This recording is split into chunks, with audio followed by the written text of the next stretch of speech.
หมางนปลูกไว้สิท่านได้กินบ่เบิ่งทรงให้เบิ่งมันเป็นหมากแล้วเด้เป็นมันน้อยๆ3 พวงน้อยๆบัดตาสิบ่ยังแต่ว่าเราก็ยังอยู่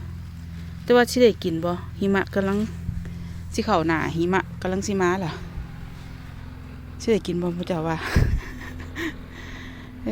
แต่ว่าก็ดีใจอยู่เพิ่นออกมาเห็นหมากออกหมากให้มาเห็น